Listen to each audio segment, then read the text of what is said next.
taking action is much better than the perfect plan, because things are going to change. The economy is going to get shocked. Something crazy will happen. Something will happen with a team member. You'll have somebody leave and you'll go, I don't know, this threw everything off. And so having a plan, having a direction is good. And even mapping out a few of the steps, or at least your first couple of moves, I think is really good too. But then after that, it's just getting to work, and getting after it. And so that's something that I've realized is you really just have to learn to become a doer. Hey guys, welcome back to Builder Funnel Radio. This is episode 106. But before I get into today's topic, I wanted to share a big announcement with you guys. My wife and I are having our second child, and it is another boy. So we're going to have two boys, and the due date is October 29th. The reason I'm mentioning this to you is because I want you to do me a favor. If you're a parent, I want to hear your best piece of parenting advice. I'm still a rookie, so shoot me a text, 719-626-8760. And just let me know your best piece of parenting advice. I can always use more of that. So again, it's 719-626-8760. I'd appreciate the help. We're going to have our hands full pretty soon here. All right, so let's dive into today's topic. And I wanted to talk about some of my top leadership and business lessons. Right now, we're in the middle of our second Builder Funnel Academy launch, which I definitely recommend you checking out. You can learn more over at builderfunnelacademy.com/join. And I've been thinking a lot about how to pack as much value into the academy as possible. And as we've been thinking about that, it really got me thinking about just my whole business journey. And I feel like I'm still early in that journey, but it's been over 10 years now. So I'm just going to pull out the top 5 things that I feel have made the biggest impact on my business. And I hope that these things will have a really big impact on yours as well. One of the things that I've done over the years is just try to learn from other people. And I did that early on because I had no experience. But now that I have a decade of experience, I feel like, hey, I can share a lot of my mistakes or missteps or things that have worked well. And hopefully those will act as shortcuts for some of you guys. That's the cool thing about being a business owner and entrepreneur. I feel like we all are on our own journeys and we can all learn from each other because we're all going to make different mistakes and have different paths, and those lead to different lessons. So here are mine. The first one is really that concept of delegating early and often. And I think I was slow to delegate sometimes. I felt like I had to do it, or it was just going to be faster or better if I did it. And it just took me too long to realize that every time I told myself that, then it just took me a lot longer to actually pull myself out of whatever that task was or that responsibility. And so, however, the caveat to that was that I would say, don't delegate revenue producing activities early on. And that is, again, a mistake I made. I didn't think of myself as a salesperson. And so I always tried to hire for that or outsource that because I didn't want to get on the calls and didn't want to talk to people. And I'm naturally introverted. So, the marketing part of it was just a lot more fun, and I could just, work on projects by myself. I didn't have to talk to a lot of people. I could get this information, out to people kind of at scale versus that one-to-one on the phone. But that really slowed me down early on, looking back on it, just trying to hire for that sales position, and ended up striking out several times, and we had some years that we could have grown a lot faster. We've been fortunate enough that we've grown, I think, every year but one we kind of held flat, or we were just shy of moving ahead. But gosh, we would have gone so much faster. So I would say delegate early and often, but don't delegate that revenue producing piece. If it's definitely not sales, I think marketing you can to a degree, but even that, I would still want to have my hand in it, my time in it, pretty significantly, because those are the things that really drive your business forward. But do delegate production and admin functions. So operations. Once I actually let go of that piece pretty much entirely, that helped us scale so much faster. I think this year we're on pace for, I think about 40%. We'll see where the year ends up. And that's been through this pandemic year, crazy year, lots of stuff going on. But that was because it's been a little over 12 months, maybe closer to 18, that I really started thinking about removing myself from that operations position. And I realized that freed me up for even more revenue producing activities. So that's going to be, marketing and sales.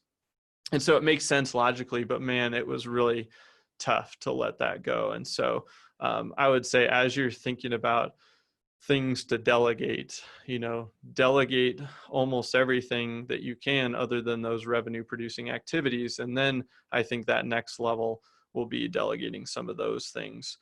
So for me, sales might be the last piece to go, or potentially marketing. I think it depends on that owner and where your strength is. I think my strength is in marketing, so I might actually try to make that the last piece to go.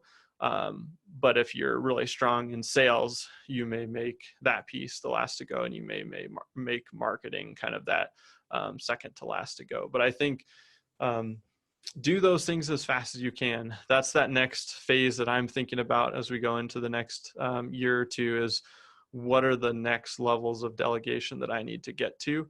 And so whether that's a personal assistant or somebody in the sales role, or at least doing a lot of the sales admin type of activities, those types of things, so that again, I can just continue to try to maximize my time. So anyway, that is that first lesson. I think many of them wrapped up into it, but delegate early, delegate often, and don't delegate the revenue producing activities. And also don't forget to check out Builder Funnel Academy if you want to learn more about the process that we've been using that's really allowed us to grow 40% or around that mark. We'll see where the year ends up, but this value-driven marketing process that we talk about all the time, I feel like it was just setting us up for success for this year. Everybody's accelerated to online, whether it's online marketing, online sales, any of those types of activities. But we were in a good position to do that. And I think primarily just because of the style of marketing that we use. So if you want to check that out, it's builderfunnelacademy.com/join. The doors are open now. They will be closed here in a couple of weeks, and they won't be open until probably Q2 of 2021. So next thing I was thinking about really was investing in personal growth and knowledge. And if you followed me for a little while, I'm a big reader, and I started reading really after college. I remember going to a Barnes and Noble, and I started just going down the aisles, and I had just started my business. I was doing it nights and weekends in the digital marketing space. And so I just started picking up books, and it was, on marketing, on sales, on leadership. I was starting to think a lot about just business topics. I started reading about personal finance, investing, real estate investing, all these different types of things. And I realized, gosh, there's so much good information out here, and I get to pick, whatever I want to learn about. And I feel like in college, it was kind of like, oh, I got to read this book. I got to read this book. And I realized it was because I never got to pick. But, if you're a business owner and you're working on things, like, you can pick those topics that are going to help you. And so really over the last several years, I've made it a big focus of mine to read somewhere between 35 and 50 books a year. And those are all in that kind of personal growth, development, investing, business, leadership, that kind of space.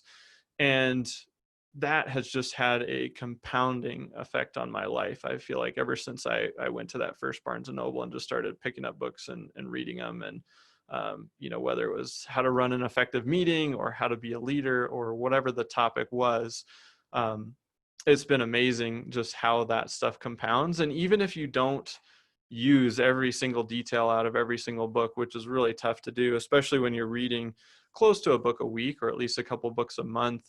Um, but you do kind of subconsciously start adopting these things, and then you actively start putting at least some of those things into practice, and they start to make a huge difference. And then you realize you get 3, 4, 5 years down the road and you're going, oh yeah, we do this because of that book and this because of that book. And you kind of make it your own, and you start to kind of develop your own philosophy on some of these things. But man, they're nice shortcuts. So kind of going back to what I said earlier, which is you might as well learn from other people that have gone down this path, even if your path looks different.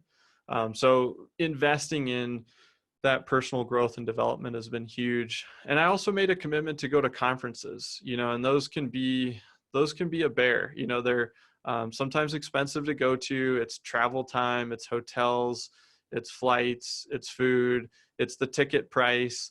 And then those are all days away from, actively working in the business. And so it feels like it can really, be a lot to ask. But what I found is that time away, and just time to learn and kind of decompress and digest that information, it's huge. It pays big dividends. So I definitely recommend going to industry conferences, even if it's just one a year where it's a whole week and you're just going to be there learning.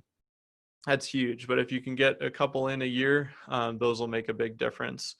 And then I also would apply that first piece of investing in yourself with books and knowledge to your team. And so I buy books for the entire team. We have a meeting here that we do monthly, and we vote on a book to pick as a team, and it's got to be in that kind of personal growth, development, leadership, marketing realm. But then we read it and we talk about it and we share what's working or what we're going to implement. And over the years, as you can imagine, reading a bunch of books every year, we've built a pretty good library here at Builder Funnel. And so the team can check out books from that library anytime they want. And, it's a really advanced checkout process. They say, hey, I'm going to grab this book. And I say, great, bring it back when you're done. But it's awesome because it kind of fosters that mentality for everybody, to always be learning and always be growing. And we take the team to conferences too. We try to get them involved in that learning. And so it's not just for, the owner, it's a critical piece, but it's also critical that everybody on the team is leveling up and they're improving and they're getting better as people and they're improving their skills.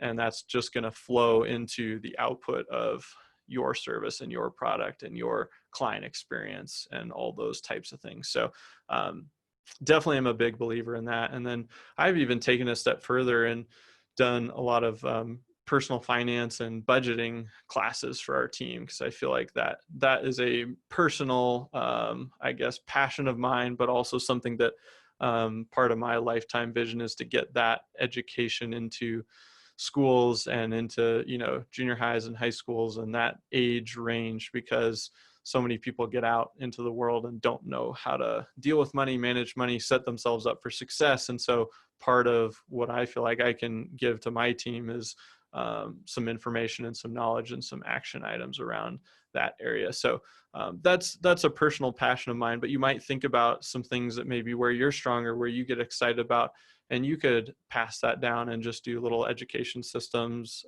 or meetings or whatever it looks like. It can be random, it can be occasional, but I found that those are appreciated and had some really cool discussions come out of those types of things. And I think when it comes to investing in the team, I know there's that statement, which is, what if I spend all this money on my team or my people and they leave? And it's a valid question, because you can end up putting a lot of time, a lot of money into people's personal development. But I love the flip side of that, which is, What if you don't invest the time and the money and the resources and they stick around and they don't get better? Then it's going to be really, really tough to move forward. And so that's what I always think about. And I just go, that's kind of part of doing business is I'm saying, hey, I'm trying to build an environment where we have people that want to get better, they want to improve. And if some of them improve and they grow and they find, hey, it's time for me to move on to another opportunity or go try something else, hey, that's just kind of part of their journey. And so, and everybody that stays, they're all going to be getting better, and our company is going to be getting a lot better. And so the trade-off seems well worth it. So that was the second thing. It was really just investing in growth and knowledge, and not just for yourself, but your entire team.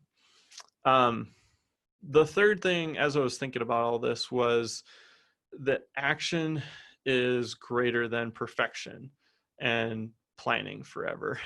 So I'm a huge planner. I love to forecast and extrapolate, and my wife always teases me about it because I'll just say, oh, well, yeah, that's a great idea. Let's see if we scaled this out. Let's get out the Excel sheet and we'll just kind of drag the cells out 3 years and go, oh yeah, if we do X, Y, and Z, like we'll be at, 4 million or 10 million or whatever it is. And, but then, at that point you're going, okay, well, how much planning do we really need to do? And I like mapping out the steps and, seeing what it takes to get there. But I feel like I'm always fighting that kind of inherent laziness. I feel like that's the fun part, is the planning. Oh, okay, I can sit down, I can whiteboard, I can draw stuff out, I can imagine the future. I can just sit at my computer and do all these calculations. And like, for me, that's fun. But what I've realized is at the end of the day, that takes you like an inch. You're going, okay, well, now I have this idea of the future, but that's not going to get you there. Like, you have to just create massive action to follow that up. And so what I've realized is that taking action is much better than the perfect plan, because things are going to change. The economy is going to get shocked. Something crazy will happen. Something will happen with a team member. You'll have somebody leave and you'll go, I don't know, this threw everything off. And so having a plan, having a direction is good. And even mapping out a few of the steps, or at least your first couple of moves, I think is really good too. But then after that, like, it's just getting to work, and getting after it. And so that's something that I've realized is you really just have to learn to become a doer and become action oriented. And if it's not perfect and you ship it, like, you'll figure it out, you'll make the adjustment, you'll make the change. And so I think, as I reflect back, I've spent a lot of time planning. I wish I would have spent a little less time planning and turning that into action time. I'm not saying don't do any planning, but things change, and you almost can't map out 5 years today, and I think there's a lot of books that kind of had that, like, 1, 3, 5-year plan, or 1, 3, 10-year plan. And you're going, okay, it's nice to have like a stake in the ground 10 years out of what that looks like. But every couple of years, you almost have to totally change that, because things could look completely different. So I like having that 1-year marker and a lot of action steps, and then maybe like a 3-year marker of like, what could this look like? And then you're just continually updating those and changing those. So that was one thing that I think is just a big lesson to, as I was reflecting back on, just spent a lot of time planning that could have been in action mode. The fourth thing is to always be profitable. Now, I know in some industries, like software, that may actually not be a great strategy, because maybe you're trying to get to a certain user base and you're trying to scale so that you can hit an IPO or get acquired or whatever it is. And so profitability maybe isn't the main target. But I think in our type of business, or in a service business, that's really critical, and I think that goes along with being a good budgeter and, saver or investor on the personal side too. And so, you can save money on 35 grand a year or 40 grand a year, and you can invest some of that. And so if you don't develop those habits when your income is smaller or your company is smaller, your revenue isn't as big. If you don't develop the habit about how to be profitable when you're small, it's just as hard, to do when you get bigger, because you end up just spending it on something else, or you're trying to get to the next level. And so I think that commitment to staying profitable, and that's something I think I'm fortunate enough that that was just kind of ingrained in me from a young age, to be a saver. We talked about money. My parents did when I was younger, and we had an allowance, and we had to save half of it. And, it was like, oh, good, now I have $2 to go buy something. But that really just taught me some of those basics around saving and not, I guess, deferring that instant gratification of buying the next toy or video game or whatever it was. And so that really set me up for success as I, started earning regular income and started the business. You look at those things, okay, what are we committing to from a savings perspective and investment perspective? And that really has made a big impact on where we are today and the position we were in going into this whole pandemic and all those types of things. Like, we're still a small company in the grand scheme of the country, and how many people there are and how many large companies there are. But it was a nice spot to be in, to watch all these big companies, like Boeing and whoever else, and they're laying off thousands or tens of thousands of people, and we're sitting here going, hey, we're going to be all right. We've got a team of, I think at the time it was 10 or 11. I think we're closer to 16 or so now. But it was nice to go into all this telling the team, hey, we're not invincible, but we got a really good shot to, do no layoffs. And that really was a product of, being profitable and saving and building cash reserves. We've talked a lot about that on the Building a Family Business show with my dad, Wes, and my uncle Brooks. So if you haven't checked out those release every Friday. Definitely tune in and check those out. But, building that operational expenses runway, and we're not quite to where we want to be, but having that set aside gave us that confidence to keep charging ahead. We were more cautious, but we still stayed more on the aggressive side, and we cut back and skinnied up in a couple areas, but we really kind of rocketed through all this. And so I think that, looking back on everything, is one thing that I'm really glad we did. And I think if you make that commitment wherever you are in your journey to just staying profitable, looking at that P&L every month and going, okay, are we moving ahead? Are we moving ahead? Are we setting this money aside? Are we ready for something? And that's been huge. And the other thing about that too is that you're paying yourself a market equivalent salary. So you want to make sure you continue to maintain that. So if your business is small, that salary might be smaller, and then as you grow, you'll increase that salary and try to make that market equivalent, because that'll give you a true picture of your financials and how things are shaking out. And then you can commit to profitability. So if you're overpaying yourself and then you're not profitable, or you're losing money every month, then like you just get all out of whack. So I'd say as you scale, like that's some of the incentive to scale, is that you're going to increase your personal lifestyle and your personal salary. But if your company isn't that big, then you probably, aren't earning that much. And so you're going to be moving up over time. But then that allows you to stay profitable again. So then when you get to that next level, you've built up some operating expense reserves. And so I think that one's a big one. Just commit to profitability, pay yourself a market salary, and then you can stay profitable as you scale. And then the final thing is that I like to think of, this business engine. It could be your, business engine. And I know a lot of you listening are business owners, but if you're not the owner, it's your personal income, whatever that is, that's your your operating engine, use that to invest in assets. So once you've committed to being profitable, so that's either your business profitability, or on the personal side, that's your savings rate, so you're committing to not blowing all of your money on lifestyle. And as you grow your salary or as you grow your profitability, you know, take that money and invest half of it, invest half of it in something, and then take the other half and increase your lifestyle. Like, you can have both.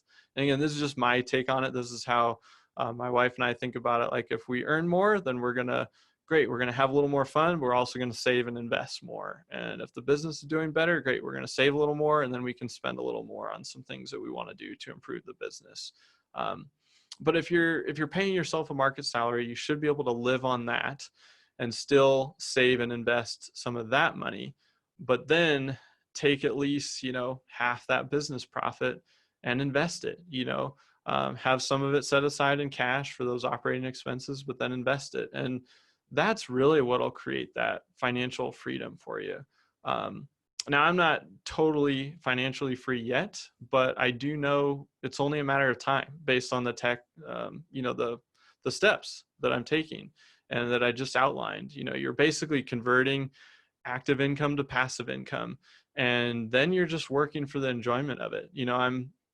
I'm seeing that, the system of building on and progressing towards financial freedom gives you a lot of confidence. I'm 33 and I'm forecasting that I'll probably hit that target in the next 3 to 7 years, somewhere in that range. But I'm not planning to stop working at 36 or 40 or whatever it is. But that gives you more time freedom. And I think that's really what a lot of us are after, is more time freedom. And we can either work on the things that we want to work on, or spend the time with the people we want to, or on the hobbies that we want to. I really enjoy my business, so I don't plan on stopping working in the business. I just want it to look a little different. I want to spend more time with my kids. I don't want to miss the games. I don't want to miss the activities or the school events or whatever that looks like. And so I've been, really pushing towards trying to create a situation where I can create more time freedom. I probably won't ever stop working because it's fun and it's a mental challenge, and I like growth and I like improving. But as I've been on this journey of, if you think about back to the beginning, you pay yourself a market salary, you save some of that, then you commit to staying profitable, you build up your OPEX account, and then you can start investing that. And suddenly, as you grow your business, your income, your personal income grows, your profitability grows, which is part of your personal income. But if you kind of think about them separately, then you can really start that flywheel going, and you can start dumping more and more into assets, and those assets start creating enough passive income to cover your lifestyle. And once you've hit that point, you're financially free. And so really, you can make a lot of progress towards that in 10 years. And I think for a lot of people that have businesses out there, like, you could hit that marker in 10 years. I've certainly made a lot of mistakes and messed up in a few spots, or I should have been a little more aggressive in a couple situations. I tend to be more conservative, but I don't think we have to use that time frame and timeline of 60, 65 for retirement. So anyway, I might do another podcast where I kind of do a deep dive into my whole philosophy on retirement and what I think of that. But I guess for now, I'll wrap up this little section of just using your business engine, your personal income, your profitability as a business to invest in assets. Because a lot of us, we're in a service-based business where it's also project-based. So if you stop selling homes, you stop remodeling, the income stops, and there isn't necessarily a huge sellable asset there. So even if you build it up to 5 million, unless you have really, really dialed in a sales process, marketing system, and operating systems, it's going to be tough to sell. And so you're not going to have this big cash out. And so really, you have to use that income every single year to invest in something that's going to produce for you. So that's how I think about it. It's all about creating time freedom, which is the ultimate scarce resource. So there you go, guys. Those are my top 5, I guess, lessons / most impactful things that I've learned over the last 10 years working to build my business and invest in different assets. Again, if you guys are interested in checking out Builder Funnel Academy, the doors are open right now. They'll be closing in, I think, a week or two by the time this goes live. builderfunnelacademy.com/join. We've got a couple sweet bonuses going this time around, and then we'll shut the doors until probably Q2 of 2021. Thanks again for listening, guys. Would love your feedback on this episode. If you have some thoughts, or if you think similarly to how you operate in your business and how you think about investing in assets, that's definitely a personal passion of mine. But until next time, we'll see you back here on Builder Funnel Radio.